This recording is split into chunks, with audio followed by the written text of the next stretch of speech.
तो उत्तराखंड की जनता के सामने एक तरफ निकम्मे और भ्रष्टाचारी और भ्रष्टाचार को संरक्षण देने वाले नेता हैं, मुख्यमंत्री हैं। दूसरी तरफ एक कट्टर देशभक्त के रूप में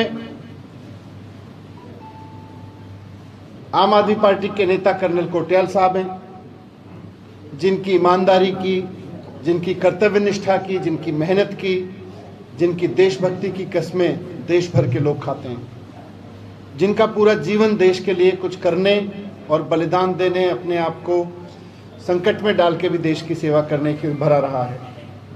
वो देवभूमि के लाल हैं। तो मैंने आज वहाँ पर पूछा लोगों से, जब मैं अलग अलग ग्रुप से मिला तो मैंने पूछा कि उत्तराखंड का मुख्यमंत्री कैसा होना चाहिए? भ्रष्टाचारी या भ्रष्टाचार को संरक्षण देने वाला, या देश की सेवा करने वाला ईमानदार मुख्यमंत्री होना चाहिए, कट्टर देशभक्त होना चाहिए, कर्नल कोटियाल साहब जैसा?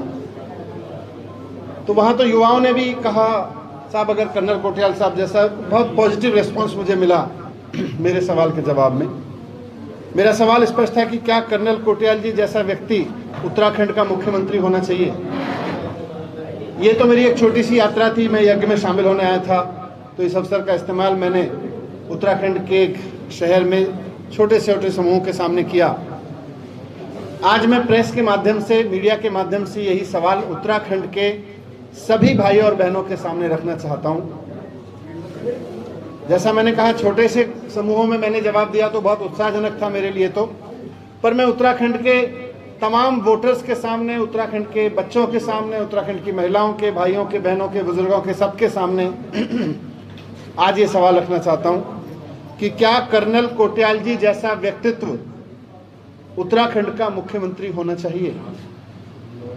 मैं आज आप सब पत्रकार बंधुओं से भी अनुरोध करूंगा कि मेरे इस सवाल को जनता तक पहुंचाएं, ताकि जनता अपने दिल से इसका जवाब दे सके कि क्या कर्नल कोटियाल जी जैसा व्यक्ति उत्तराखंड का भावी मुख्यमंत्री होना चाहिए।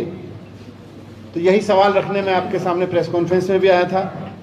मैंने थोड़े से लोगों से पूछा था, जवाब बहुत पॉजिटिव था।